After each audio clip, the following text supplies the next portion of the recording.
Jesus explains in regards to doing good, divine providence and wisdom.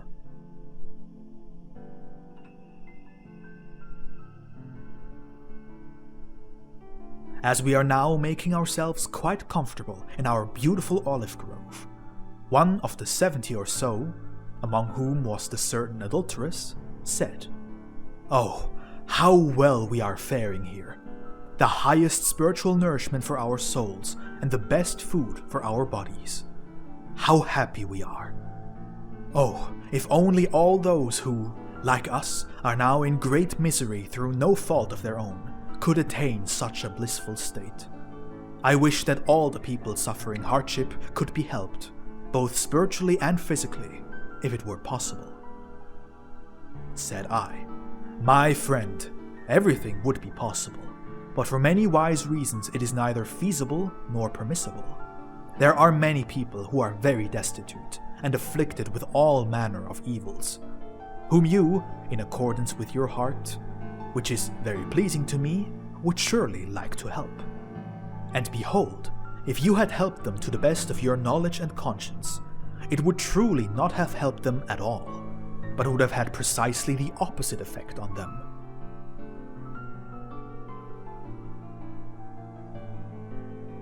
It is therefore very commendable of you that, in your prosperity, you remember those in need and the wretched, and have the desire to help them. But it would truly not have benefited everyone whom you had helped. Behold, no one knows the distress and misery of humankind better than I, and no one is more merciful and loving than I. But my love and mercy alone would be of little help to all the people, if my supreme wisdom did not work together with my love and mercy. Indeed, a poor family is suffering. They have no work, no roof over their heads, no bread, and they suffer from hunger and thirst. They beg from house to house, from place to place, and often barely manage to beg enough in a day to satisfy their hunger in a pinch, while others live in abundance and revel in luxury, turning away such a poor family when they come to them pleading for help.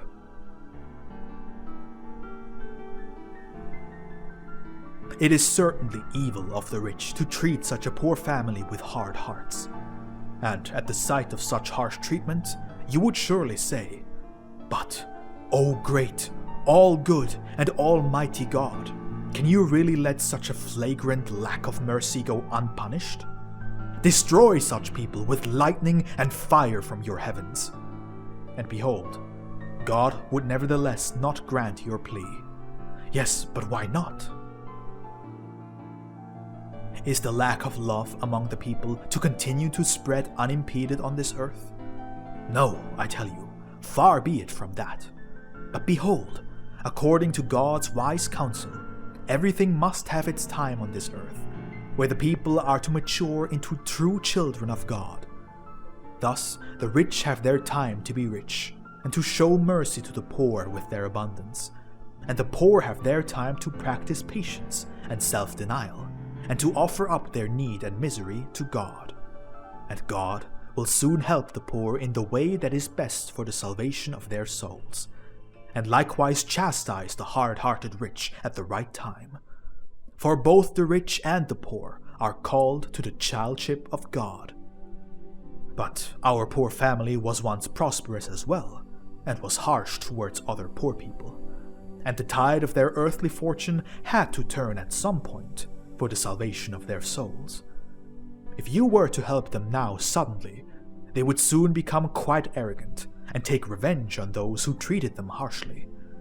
But once they have been thoroughly tested in patience, they will be helped little by little, as imperceptibly as possible, and in this they will recognize God's providence more clearly and fully than if they had been raised to great prosperity overnight.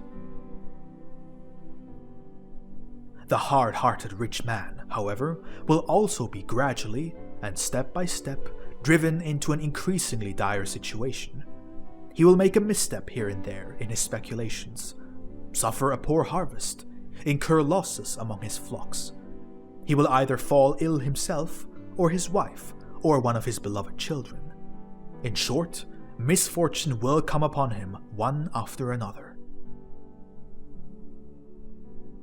Should he reflect on himself and recognize his wrongdoing, he will be helped again. But if he does not reflect on himself and does not recognize his wrongdoing, he will lose everything, and then he will be reduced to a beggar, or, depending on the circumstances, suffer an even worse fate.